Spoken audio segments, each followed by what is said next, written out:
Welcome to Let's Be Well Together podcast. We're your wellness check-in team. We talk about different categories of wellness and seeking balance between them. There's overview info on our website, letsbewelltogether.com. This is episode 47. We hope our territorial acknowledgement improves allyship with Indigenous people within a reconciliation process. We're on the Haldeman Tract, located on the traditional territories of the Neutral, Anishinaabe, and Haudenosaunee peoples. We acknowledge the presence and traditional knowledge, laws, and philosophies of the Indigenous people with whom we share this land. It's another week of Let's Be Well Together podcast. It's John, and I'm here with Sammy. Hey, Sammy. Hey, how you doing? I'm doing well. How are you doing? I'm good. I'm just been so busy lately, so sometimes when someone asks me how I'm doing, I'm like, I don't even know what to say. I got to get myself to the moment and try and remember what's happening. Get caught off guard.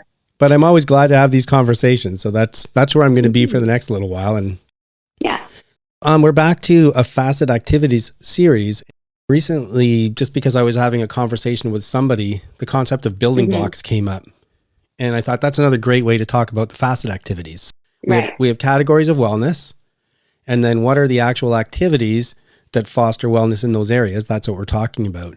And I like the concept of building blocks because also in this theory is we're trying to build resilience. So if we can build up each of our areas, that makes us more resilient people and hopefully lets us weather storms better.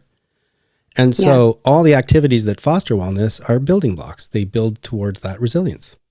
And I'd like today to turn to spirituality, which is a really tricky one. I mean, it's really hard to articulate activities to enhance spiritual wellness. Yeah. Well, it's so different too for every single person. True. How they look at spirituality, right? And generally speaking too, when we're talking about it, so obviously if you have a religion and you're a religious person, then you can develop spirituality by whatever tenets of your religion or activities in your religion help you with that, prayer or whatever else. But for the most part on the show, when we're talking about it, we're usually talking about it from kind of a non-religious perspective. Yeah. And certainly these things would work for people who are religious or not. But we're just coming at it. If you're not very religious, boy, that's hard to articulate. One of the bullet points I found, and I included in my book, Accidentally Well, is see opportunities for growth in the challenges life brings you. And I love that one. I'm going to turn it over to you to start, but just from my perspective, a quick point that I'll elaborate on is I used to hate when things came up. I used to hate when challenges came up because it was just another hassle I had to deal with. It took a while to figure it out though, but that's where I really learned. That's how I really grew by working through these things. So how do you see this? I think there's like a couple different ways to kind of see it, right? So there's so many different challenges in your life, whether that's mentally, physically, socially, like all of your facets really, right? Like there can be challenges in every single one of them. Something that came to my mind was when you're having a conversation with someone and they don't have the same opinion as you. And I find that can be a challenge, whether I'm noticing it from other people that I'm talking to, that they kind of shut down and they don't even want to be a part of the conversation. And I think I notice that more often now because I'm actively thinking of it. So if I start shutting down in a conversation, I have to ask myself, why am I shutting down? What is triggering me to get like angry here? Instead of asking like questions. And that does provide an opportunity to grow by learning different perspectives, and learning is always growing. That's definitely a challenge I think some people can probably relate to. So that's what I'm thinking. The thing about that one, I think we touched on this on an earlier show, was that if you don't care about the person, like I used to have this expression, you can only hate the ones you love. because if you don't really care about someone, you can't get invested enough to hate them. Not that I'm saying you should hate anybody, but and it's the same here. Like if Joe Blow off the street says some crazy thing, the world is flat or whatever, like who cares? I don't care. It's when somebody you think is aligned in your thinking, and you're like, you both think A and B and C and D, and then they come out with this zinger out of left field, and you're like, what? That's crazy. And it's like it bursts your whole bubble on what you thought that person was, even though like one one thought, one opinion doesn't define that person. But sometimes it's hard not to like train your brain to be like, you're not who I thought you were, and get all like upset about it. No, I can definitely relate to that feeling of, especially when it's someone who's close to you, you're just like, how could you not think exactly how I'm thinking? I think this is all part of this, activity of spiritual growth, which is we have to acknowledge in ourselves when that happens. Like if you were to say something to me that just came totally out of left field, and it's like, that is not Sammy and that is not me. And like, I will have that initial reaction. Like, she's not the person I thought she was. I think less of her because she said that. That's what's happening. And we have to train ourselves to be like, whoa, hang on a second. Yeah. Maybe I'm missing something here. Maybe we need to talk. Maybe there's some middle ground. Maybe I'm wrong. Maybe whatever. But just because somebody has that one view on something doesn't mean that you just throw everything out. And sometimes things are taken out of context as well. What you think that person is saying or what you're hearing is not how they meant to say it. So instead of instantly shutting down or blocking any sort of like argument or conversation, if you like take a breath and have a good open conversation, you will learn something maybe. And maybe it will like change your perspective on something that you thought you were like dead set on. But sometimes just like taking a moment and being like, okay, let me hear this person out. And then you can have your debate or whatever it is. It's like taking that moment to be like, not that initial judgment, I think. I think it's a perfect example in the context of, so go back to the bullet, see opportunities for growth in the challenges life brings you. And why I think it's such a perfect example is because if you just say that's nuts and you turn off the light switch and you don't talk, neither one of you is going to grow. But if that happens and you say, hang on a second, this is an opportunity. This is an opportunity for us to talk. This is an opportunity for us to explore. That's an opportunity for growth by either maybe one or the other or both. I just love that example. And it's something I think I have slowly gotten better at, but like a couple years ago, like I would get so drained from any sort of debate because I would feel like it's an argument, and like my whole body would just like I would get so tired. I would like get headaches. Like I would get anxious about like having this like debate with someone that I care about. That's not the same opinion. And I think I don't know if it was from like university where I did that a lot in classes. Like it was all kind of like debating and different opinions, different sides of the story. But now I think like through my relationship and through just growing, I've been slowly getting better at that. So I'm going to continue doing that. And again, a couple things come to mind. First of all, we talked a while back and you made a good point once when someone comes to you and they need emotional support and you're not in the right headspace for it, that maybe one of the things to do is to say to them, hey, look, I get it. I'm just not ready right now to talk about it. And I think we came up with a really cool idea one time, which was maybe in that scenario, you just both go for a walk together, because. Right. Yeah. And I think what you're saying too, is there are some times when somebody says something like that and there is an opportunity for growth, but what you're saying is, I just can't deal with it right now. It's just stressing me out. And so maybe there's an opportunity to say, we got to talk about this, not right now. Yeah. Set a boundary. But at some point we got to talk about this. Yeah. And because I'm old, Sammy, I just forgot my second point. If it comes back, I'll let you know. But I have a different example, which was the one that used to get me all the time. Being married to Sheila, she's not exactly just the yes person. Right. She has her own opinions. And anyway, so I would come home, and this is an example I used in my book. I would come home and I would say, I have this brilliant idea, and what I expected her to say was, wow, I married the smartest guy in the world. And he comes up with all these great ideas and I love it. But that never happened. I'd come home and I'd say, I've got this great idea. And she'd be like, what about this? What about that? How are you going to handle this? Yeah. And I used to get mad. So I used to be like, oh, no support here. And eventually I realized that most of the points she raised were good ones. And we found a solution, or I found a solution to it. I just hadn't seen the problem. And so then I got used to when I got home and I said, I've got this good idea, I think. Instead of brilliant. And then she would say, well, yeah, but you're not thinking about A, B, and C. I'm like, good point. Let me think about that. And so it always made my good ideas better. And so that's another example of, instead of seeing, like, when someone challenges what you think is a good idea with questions or how to overcome obstacles, instead of turning that off, getting mad, that's another opportunity to make your idea better. Yeah, to make it better and even great and stuff. And I remember dealing with that a lot in like group projects because, again, the perfectionist in me thinks that like I know how to do it and it's going to be great.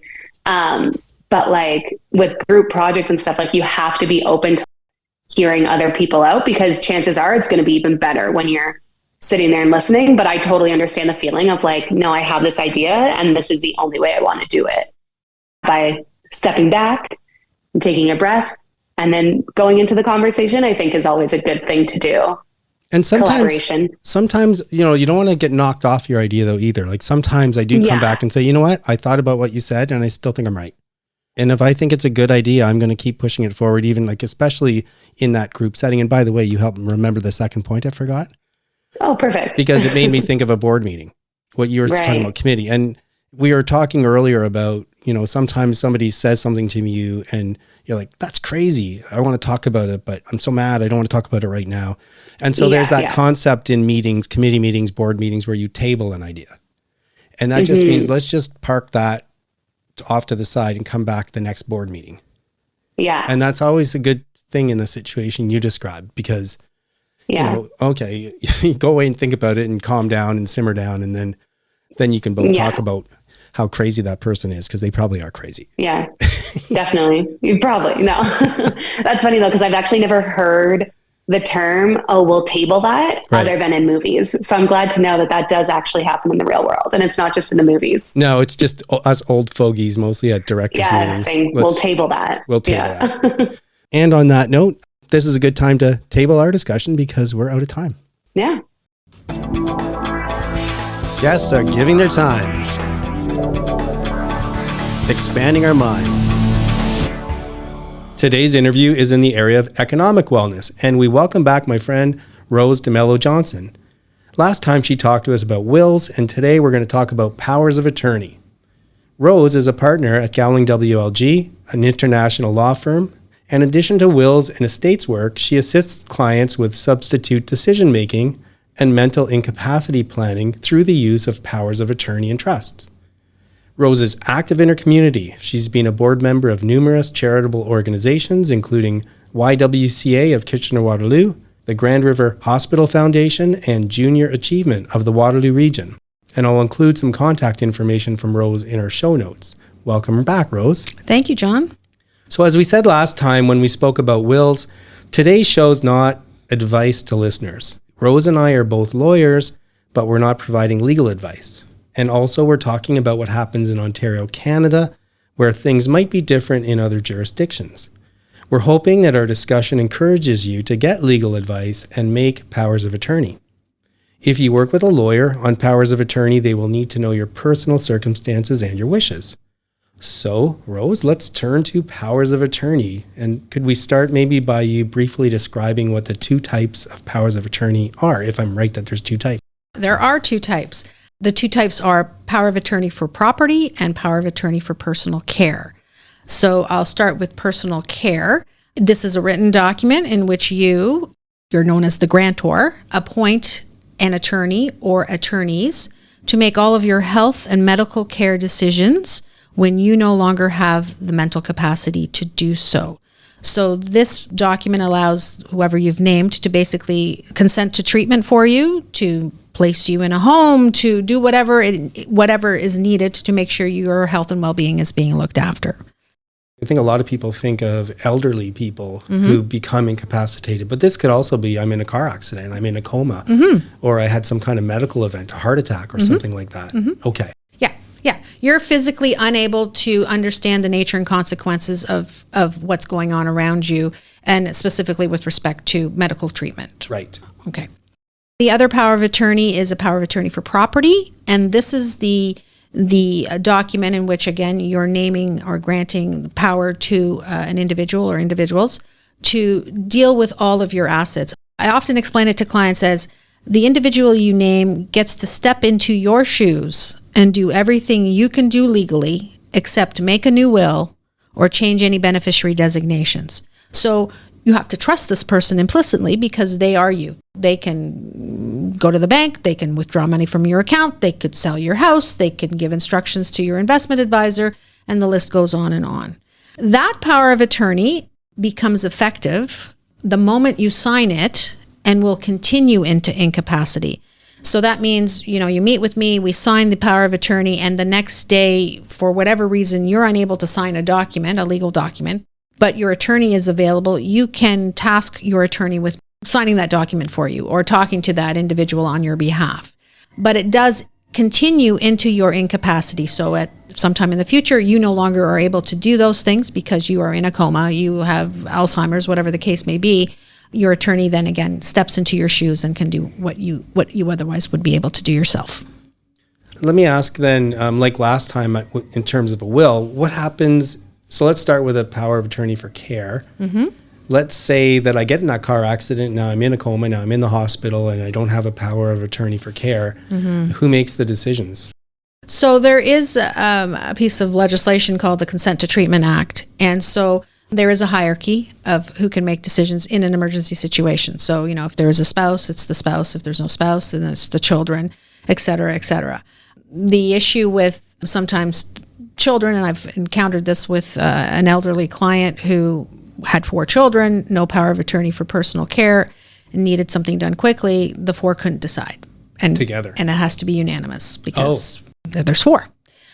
There is an out in the sense that immediate care can be given based on someone related to the person who is incapacitated, but it's not ideal.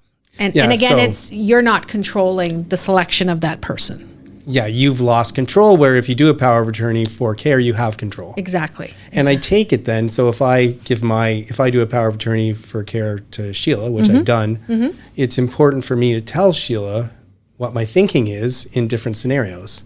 Exactly. It's important for you to confirm with Sheila she's prepared to take down that role. Right. Because I can't force anybody to do that. But yes, when it comes to healthcare, it is important for you to have that discussion with the attorney to make sure that they understand, A, whether you wish to donate your organs for transplant or medical research, if they're acceptable, and B, any end-of-life decisions. And I don't mean, medically assisted dying decisions. So that's a whole separate scenario there. But, you're incapable of making a decision. There's no reasonable prospect of any quality of life. What do you want to happen in that case?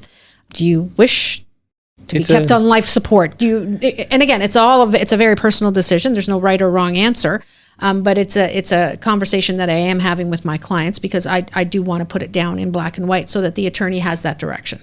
Definitely. It's not a comfortable discussion to have, no. But Sheila and I have had that discussion. So we both know what we're thinking. Right. And we do, fortunately, have powers of attorney for care and property. So what's the process look like then? So somebody calls you and says, I want to do a power of attorney, and you can tell they don't know there's a difference between two, and you're going to meet with them. What's that process look like? I'm going to take you back, though. Okay. I didn't. So what happens if you don't have a power of attorney for property? Good point. Much different. In that case, there is the public guardian and trustee. Government agency. A government agency and a government employee takes on that role. Oh, my goodness. So they're the ones making decisions. There's no default to others. There's no default to anyone in the family or friends. And they don't get your money, but they get to decide what happens. Exactly. Okay. Yeah, they pay the bills but it's not like it goes to the government. No. The government doesn't get it. Unlike what people I think thought many years ago. But again, you've lost control. You've got this person who doesn't know you making decisions about your property. Yes, they're being very conservative, and that's a good thing. If an individual does become incapacitated and does not have either power of attorney for property or personal care, there is a court proceeding. There's an application to be appointed a guardian for property and personal care. The individual applying would need to retain a lawyer because it is a court proceeding. People need to be served, including the public guardian and trustee. This is all quite technical, but the point I'm trying to get is signing a piece of paper is a lot cheaper and quicker than going through a court procedure with people having to be notified and presentations having to be made to a judge. So, and then not knowing who's going to object. And not knowing who's going to object. Someone else wants to be the attorney. Exactly. So again, I think as I mentioned in the first session when we were talking about wills, I'm here to help clients take control and, make sure that the people they want making those decisions for them when they can't make them are the people that are named and not some stranger or not left to, happenstance. Yeah. Okay, so there's a listener out there, hopefully, who says, oh, shoot, I didn't know about this. I want to get some powers of attorney. What's that process look like?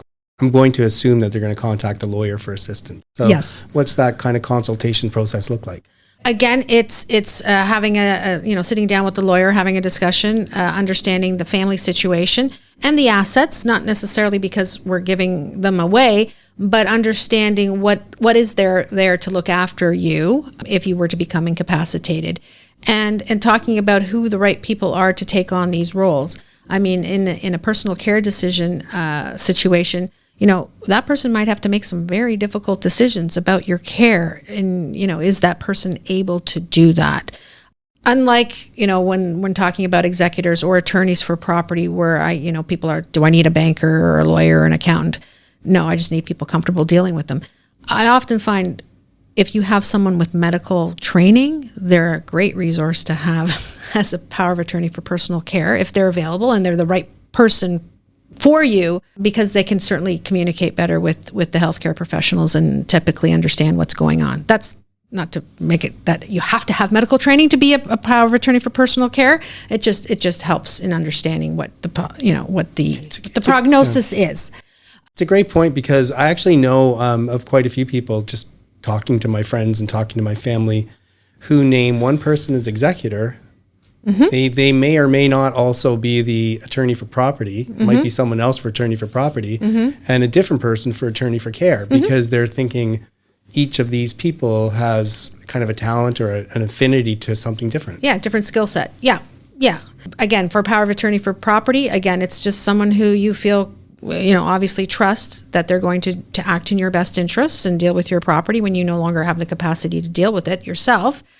In many cases, the power of attorney for property is the same person as the executor, and the nice thing with that is there's that continuity. So if they're managing your property while you're while you're incapable, and you pass away, then there's that continuity of, okay, I'm no longer an attorney, but now I put my executor hat on, but I know what I'm dealing with because I've been dealing with these assets for the last 6 years. And I think you touched on this before, but let's say I know somebody who I think is ideal for that job, both power of attorney for property, attorney for property and executor. You suggest I go talk to that person and make sure they're comfortable doing it? For sure. Okay. Yeah. So you shouldn't just pick someone without telling them? No, you can't just come in and say, I want, I don't know, you can't give me the name of a celebrity and say that person's, because they have no obligation to take on that role. And the last thing you want is for you to think you've got somebody in that position and have them say, not prepared to take it on. That's not to say that you have a discussion with someone today and in 10 years, when called upon, they may not be in a position to take on the role. No, but... And that's why we always name backups. But in fairness to the person, I'm just trying to suggest, in fairness to whoever you want to name as an attorney, just have a chat with them first. For sure. So they know it's coming. Yeah, it can be a lot of work. So do they have the time to take it on? Okay. And is there anything unintuitive that comes up that you go over with people when they're thinking about powers of attorney for either property or care? Is it more a matter of just like walking through wishes and walking through an understanding? With respect to power of attorney for property, and I don't think I'm touched on this when we were talking about the wills, but you want someone ideally in Ontario, for sure in Canada, because if we're dealing with investments and you've got someone in the US, for example, acting as your attorney for property, you could be offside certain securities legislation because it's where the attorney resides. And in the case of a will, it's where the trustee or the executor resides. There could be adverse tax consequences. So that's not something people, I didn't appreciate that. And then there are ways to work around that. I'm just naming your son who lives, in New York as the person to make these decisions for you, not realizing that could cause some more hassles for him and who he's dealing with because he lives outside of Ontario and Canada more particularly, is something that people don't often think about. They want to name their son. That's who they trust. And I totally get it. And we can work around that with some other ways. But it's a great example because I never thought of it. And the point, like my general point is just, again, I'm trying to urge people who are listening to, yes, it costs a little money to see a lawyer, but these are really important things. And I don't think powers of attorney are as expensive as wills. No, and they're typically part of an estate planning package anyway. So I mean, if somebody comes in to talk to me about their wills, I'm certainly I'm not letting them leave without talking about their powers of attorney, and vice versa. I often, again, the other point, people go on and on and on about, in their will planning, who's going to get the china and who's going to get this. And I think, and they just are very cavalier when it comes to who's going to make decisions for them when they can't make decisions themselves. Which is a pretty important issue. Which is a pretty important issue. Like, I always think, the will is the bride and the powers of attorney are the bridesmaids. But in my case, in my opinion, the bridesmaids are almost more important than the bride. That's a great point. I want to know who's making decisions for me when I am not able to do that myself. Okay, so we're urging you people to think about getting powers of attorney and working with a lawyer to do that. Okay, so now we're at the end, and our show is about wellness, and I'm exploring a whole bunch of different categories of wellness. So what we do at the end of the show with our guests is we do what we call a little mini wellness check-in. And you don't have to know my areas because you might have your own. But if you think about different areas of wellness in your life, are you currently neglecting one? And if so, can you think of even one thing you can do to nourish wellness in that area? I think I'm more focused on myself in the last couple of years just because of some life-changing circumstances. So I think my wellness is probably at its best than it's been in a long time, to be honest. I'm focusing on me and looking after me. That's amazing. Yeah. So, financially, budgeting, that's my downfall. I mean, if I need to spend a little bit more time just looking at my budget and where my money's going, but from physical and spiritual and emotional, I'm finally dedicating time to me. So I'm feeling good about that. It's a great point. Especially with women, when we've been talking to a lot of guests, we often hear that there's a guilt feeling associated with pursuing my own wellness because I need to help my kids. I need to work on my family. I always come second. So it's nice to hear that you're coming first. And I wish you the best of luck as that continues. Thank you.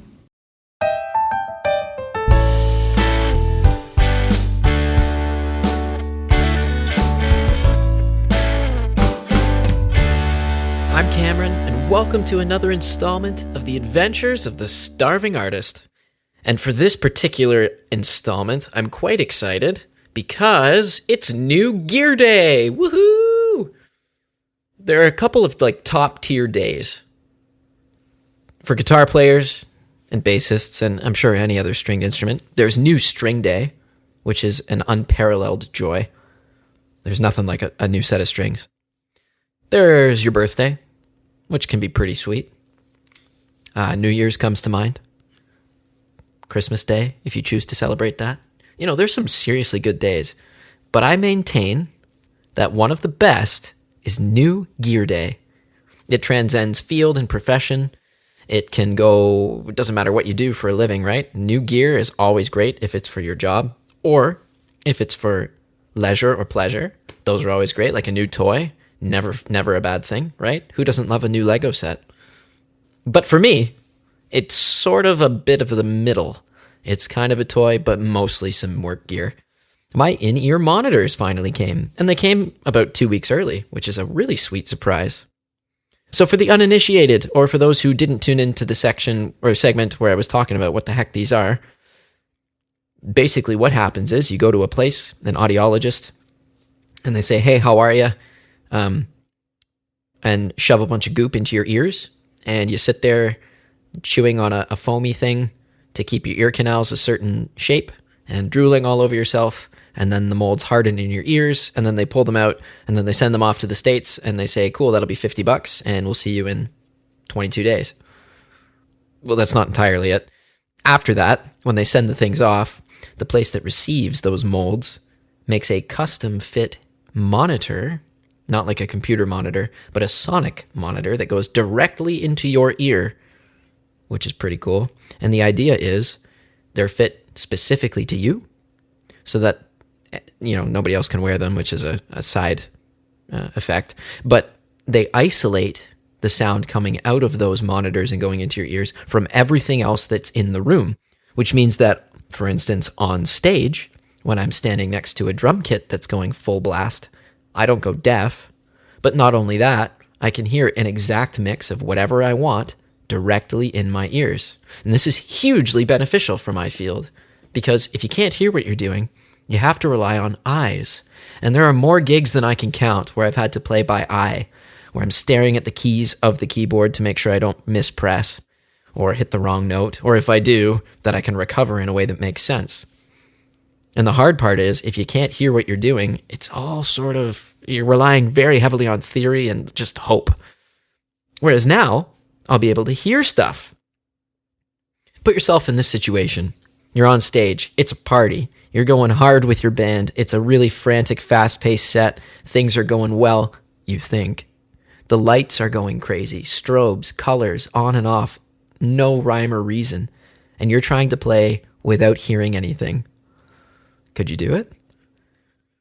This is what I've had to do for quite a few gigs, and now I'm excited to say I don't have to suffer through that anymore, because even if I can't see something, even if there's a light shining directly into my eyes or no lights, I can still hear myself. What a game changer. They came in emerald green. Now, green happens to be my favorite color. They're a little bit lighter than they looked like on the website, but I still like them quite a bit. Shockingly, they fit perfectly, seeing as they're custom molded to my ear canals. And the sound quality is awesome. I am very happy. Happy camper. That's it. That's the update. I can't wait to use these things live on stage. And as soon as I get a chance, I will update you as to how it worked in the field. Thank you so much for listening and for tuning in. I'm Cameron. This is The Starving Artist. Until next time.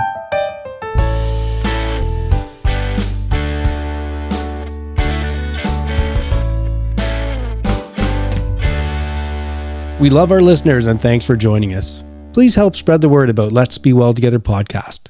Follow us and rate us on Spotify, Apple, Google, or your favorite podcast platform. Follow us on Instagram at lets.be.well.together and let your friends know about us. Move that body like we're meant to do. So today we're going to talk about exercise and healthy eating, how you need to have both in order to have the maximum benefit. So John, do you want to give us just an overview of the article that we were reading? I do, yeah. This is definitely something we've talked about a lot on the show because we really believe in it. You have to both exercise and eat right. Of course, there's a lot of other stuff too, like sleeping well and the rest of it, but let's focus on those. Right. So there was an article I came across. It was on the internet, so I'm not exactly sure where it came from, but it's called Exercise Can't Compensate for a Poor Diet, Study Says. It's dated July 12th, 2022, and it's written by John Anderer, and it's out of Australia. And I won't go through the whole article, but essentially it was talking about a large study that was done, I believe, in England. And the upshot of all of it was, I'll just read this quote. Some people may think they could offset the impacts of a poor diet with high levels of exercise, or offset the impact of low physical activity with a high quality diet. But the data shows that unfortunately, this is not the case. So no big surprise. A lot of people think that if they exercise a lot, they can eat whatever they want. That's not my experience. Well, it's funny because a friend of ours, or a nephew actually, who runs a lot, he got a scholarship going to university running. And I see him running a lot now when I'm driving around the town. And he said to me, the only reason why he's running is so he can drink a beer. Well, I think he might have been joking. So he could drink a beer. But I'm like, that's not good. You got to eat healthy and exercise. Like the thing is, you have to do both. And it's saying that, obviously it prolongs your life, but it also reduces cancer and other health, like a lot of health issues. This particular article was talking about the fact they were looking for death for any reason. And they found that if you, in addition to exercising, if you also had a high quality diet, which was a defined term, then your risks were significantly less. I can't remember the percentages, but it was a material percentage less of dying younger if you both exercised and ate right. Yeah, and it bothers me when people exercise and then have a chocolate bar after, or the things like that. You're like, oh my gosh, it's just, it almost counteracts it. I'm not going to say it bothers me in the sense like do whatever you want, eat whatever you want. But I guess the point for me is I don't think people get how it works. So like when I went and saw a nutritionist, I was taught how to eat right. And they never talked about calories ever. They just talked about balance, you know, getting carbs and fatty foods and different things, getting it in balance, eating it in moderation, how to control your blood sugar level by having healthy snacks during the day. And so you're never really binging or starving. But you know me, I looked it all up. So I couldn't help it. And so I could kind of see the calories and stuff like that. And then to try and make sense of that, I also looked at, well, how many calories are in a pound?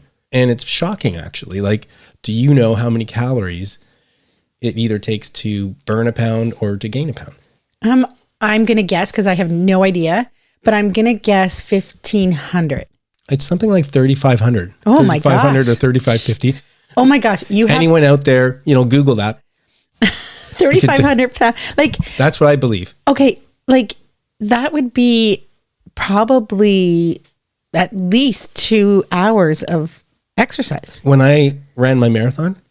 Yeah. So I ran a marathon. Yeah. I was running for 5 hours. Yeah, that's right. You were. And I probably burned about that many calories. Really? So like, you think you'd burn your whole body fat running a marathon. And you know, a lot of times if you actually look, if you go to the gym and you're on a treadmill and you run for 45 minutes, I'm going to just pull a guess out of midair, but like 600 or 700 calories. So that's like not even half a pound. So, you know, a lot of times a snack, some people say they want a snack. Oh, it's only 300 calories. Well, 300 calories, you're going to barely burn that in a normal workout. Yeah. So what's the point in working out and then automatically losing that benefit? Obviously, it's not all about weight loss. No, that's the thing. That's what I was just thinking. That working out is not only about weight loss, because you are working out for your heart benefits and your cardio benefits and your mental benefits. It helps your mind, you know, let go of everything that's going on. So stress relief. But yeah, that is, you got to do both. You can't do just one. I think we got sidetracked on the calorie side, but there's a huge other side too, which nutritious food. Yes. Right. So like, forget about, like, you can't eat processed food and food with a whole bunch of salt or whatever it happens to be. You can't avoid the nutritious food that has all the vitamins and the nutrients and all that stuff. So, and a well-balanced nutritional diet. We're rambling a bit, but the point is a really good one. Like, if you really want to get control of your physical health, there's a whole bunch of stuff you have to do. And don't think you can trade off either poor eating habits for good exercise or poor exercise for good eating habits. Right. If you really want to feel great, you got to do both. And it's really worth it. You just feel so much better. Yeah. There's a thought popped up while running. I've heard something similar from a few people. It's a real catch-22, and it's the reality that we face. And I don't ever say anything about it when I hear this, except to just acknowledge in my head that this is the reality that most of us are in. So what am I talking about? Every once in a while, I'll bump into somebody who may have, say, liked a post I did on LinkedIn or somewhere, whether it's Facebook or Instagram, where we put up a note saying that what this week's show is about. And for those who are interested, the best way to do that is go to Instagram and follow us on @lets.be.well.together. Because on Sunday, we put up a notice about the guest coming up on Tuesday. And then on Monday, a brief summary of the segments, what they're about. And there's also usually a funny quote where you have to try and figure out where that quote's going to fit into the upcoming show. On the Tuesday, we put up a new show notice, like with a picture and a little description of what the show's about. And then on Thursday, we do some takeaways. Okay, so that's the ad for for our Instagram social media. But anyway, so this has happened, I think, 3 times now, where I said to someone, hey, thanks a lot. I appreciate you liking that. Or I'm glad that you're interested. And the person says, yeah, it looks really interesting. I'm really glad you're doing that show. And I like the concept of thinking about wellness. But unfortunately, I just don't have time right now. Like, I'm so busy and this and that, and the kids are doing this. And I don't have time to work out. I don't have time to listen to podcasts. I'm just too busy. And I have to admit, my heart sinks just a little bit, because that's the irony is that's the whole point of what this show is about. We're just saying, hey guys, tune into us once a week or when you can, just to remind yourself that it's really important to spend time on wellness. It's really important to make wellness a priority in your life. And you're allowed to do that. And it's really critical. And yet, that's the reality that most of us face. We don't have time to make wellness a priority. And my hope is that the world changes. My hope is that it becomes such a priority because enough of us are talking about it that we see it as a need, not a want. It's me.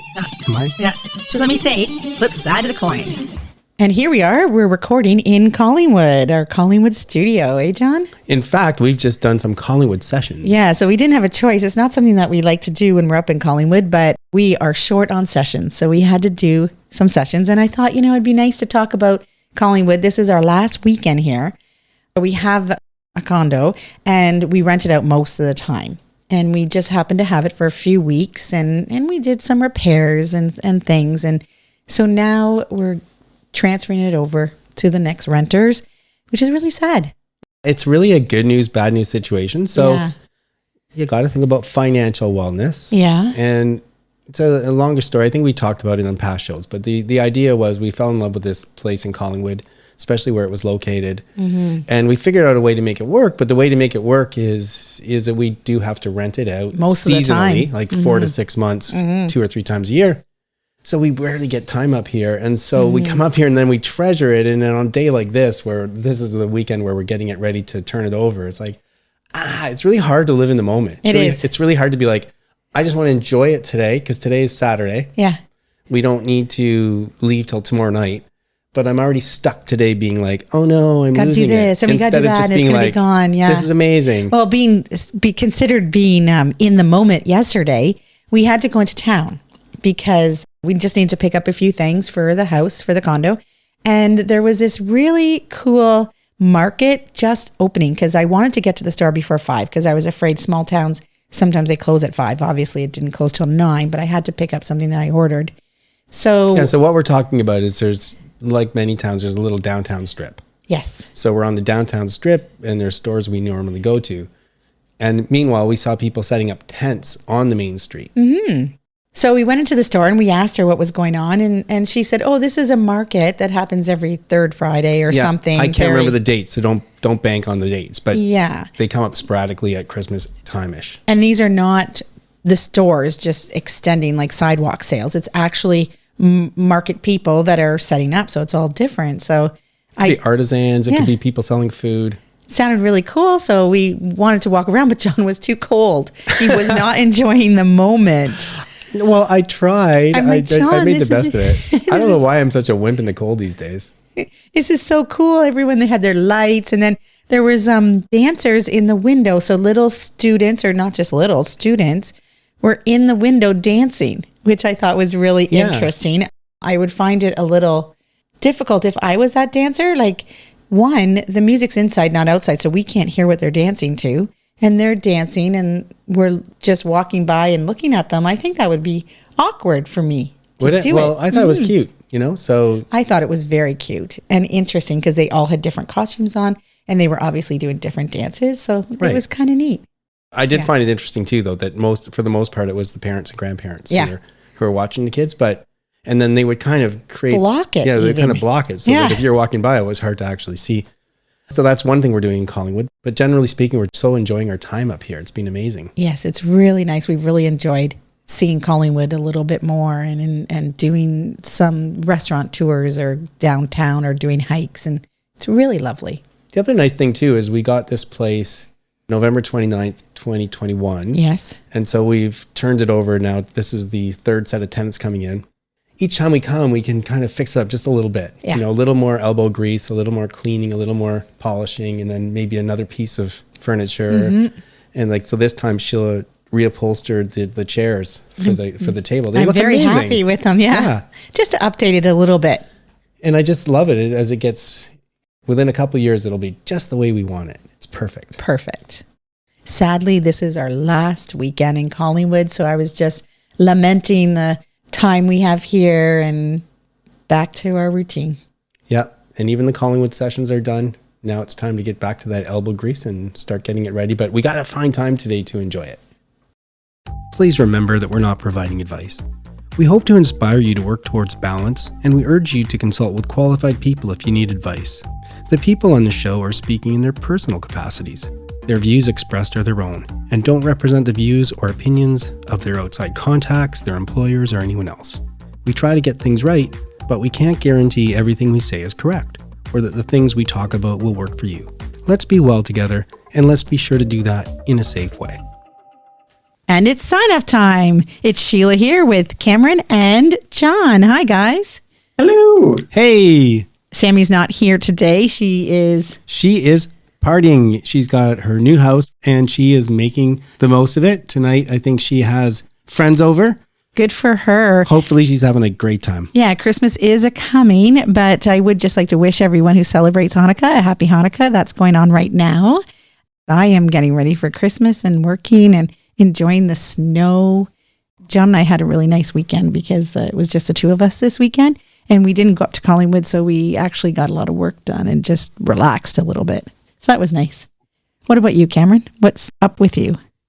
Well, this past week was the student concert over the past weekend, and you'll be hearing more about that in one of the upcoming Starving Artist segments. Okay. But the big news for me today was that the City of Ottawa selected my song to be part of its 2022 City Sounds playlist. So one of my tunes is up there amongst a whole bunch of others from artists that are living in Ottawa.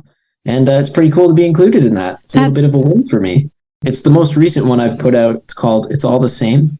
And they put it in their playlist. Amazing. So that's pretty cool. And so when would they be playing that? It's up now, and it's just, they've shared it on their website, and it's on SoundCloud, and I think probably a couple other spots. Oh, that's really cool. It'll just cycle through stuff in the different buildings and on their website. Oh, that's really awesome. Way to go, Cameron. I did put a link to it up on one of our show notes on a past episode as well for the Spotify version of it. That's the big news for me. And then coming up, obviously, it's a big holiday season this week. So some travel, some family gatherings, playing some music on Christmas Eve. You know, just getting it through. How about you, John? What's going on for you this week? Well, before I say that, just be careful driving, because I heard that the weather's going to be a little ticklish right around the time when everybody's going to be driving this year. So safe travels. I'm taking the train. So that's nice. Wonderful. Oh, that's amazing. Yeah. I like taking the train. I love the train because you can like walk around, get up and walk and move, and it's just read a book. You can listen to your music. You can stretch. Yeah, it's the best. It just feels comfortable compared to some other stuff. It really does. The thing for me this week is I was actually inspired by one of our Move That Body guests. A long time ago, Hillary Fitzgerald, who we interviewed, talked about the early morning workout and why she loves it. And then recently, Isabel Sinclair talked about early morning workout. And I thought, you know what, I'm going to try it. So I don't know if it'll work, but this morning I started getting up early, and first thing I do is go out for a run. So hopefully that's going to be fun. And define early. What's that? Define early. Oh, Sheila has a job now that she works at 7:00. This morning she had to start at 6:30. So we're usually getting up around 6 or 20 after 6. Yeah. So that's early. Not super early. A lot of people wake up at 5 or 5:30. Mm-hmm. Today, for example, I got up at 6. Made some coffee for Sheila. She took it. I went for a 5K run, got back, took a shower. Still lots of time to get ready for the day. Yeah, that is nice. Yeah, it's nice to get that out of the way. And do you feel more energized for the rest of the day? Both of the guests said one of the things they like is that it makes them feel like they had a success right off the bat. And I agree with that. Mm-hmm. I'll tell you though, I didn't feel great when I was running. Like initially I'm like, oh, my body's not ready for this. But a few K in, things were clicking. I was starting to feel better.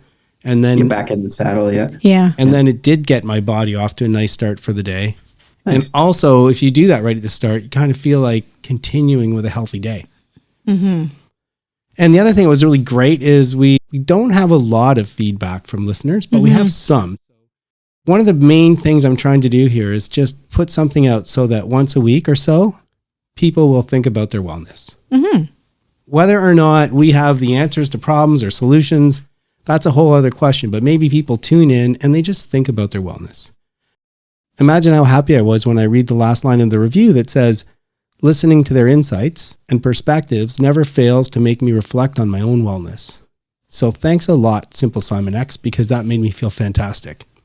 Goal achieved. Yeah, exactly. And then in a perfect world, some of our guests, some of our discussions actually give people ideas so they can help find a path forward that works for them too. But mostly just think about it once a week. Yeah, I think I get great ideas every single week.